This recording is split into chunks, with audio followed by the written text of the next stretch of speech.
So have you noticed a pattern of opposing defenses being just physically exhausted late in games? And how much pride do you take in that as an offensive line coach? Yeah, I just think it's the way our running backs run the ball, and our running back coach he's a great coach that just loves ball, but just making sure we get after him in the run game, and then just making sure we keep them guessing. We make them run. We do different things. Hopefully, don't have their cleats in the ground. So just doing those things, confuse the defensive ends, get after the three techniques, making sure our double teams are right.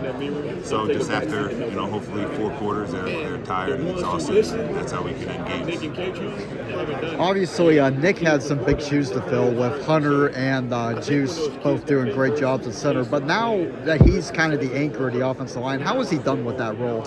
Yeah, he's a leader, always been a leader since he got here. You can see he won the World Bowl trophy just because of what he does and his leadership off the field. And he takes that same approach on the field. He's a good person, loves ball, and at the end of the day, guys respect him.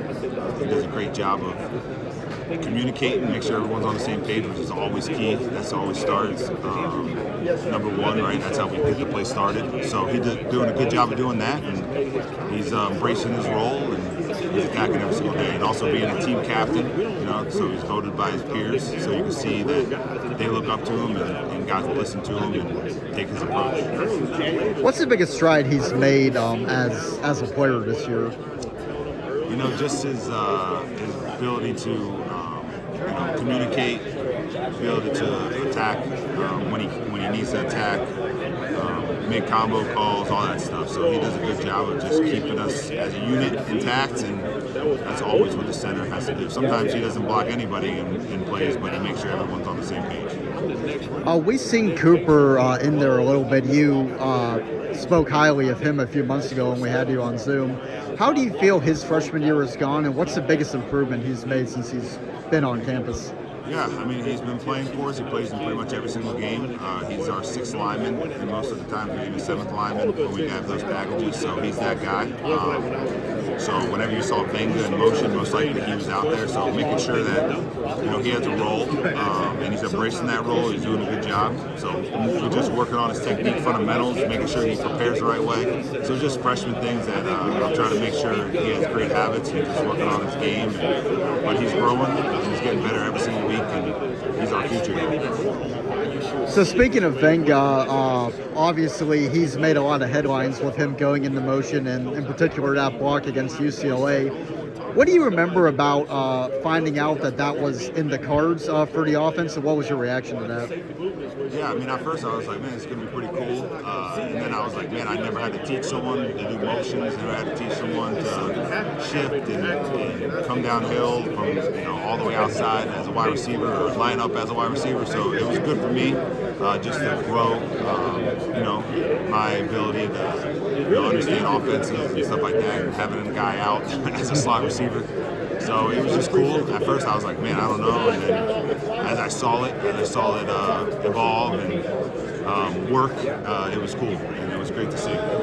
That block against UCLA, what do you remember about seeing that in real time? Was it something you noticed right away? Yeah. It was, we were all watching because we knew he was going in motion, and he crushed him, so it was good to see, and it was great for him to put that on tape and show everyone how physical he is, and it kind of made defenses from then on have to prepare against that. So it helps us as an offensive line.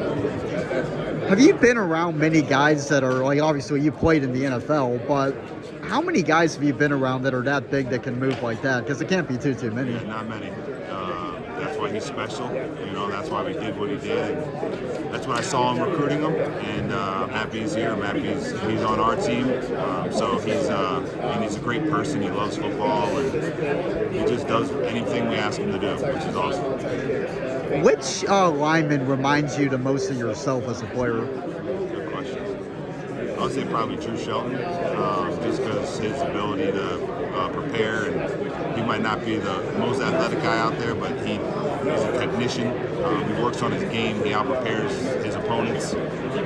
So that's probably who I would probably say in his approach and everything like that. So he's just a good person, a good player, and he loves ball. So that's what I would probably say. For sure. Yeah, he had big shoes to fill at left tackle, obviously. How would you assess the way he's performed this year as finally as a full-time starter? So.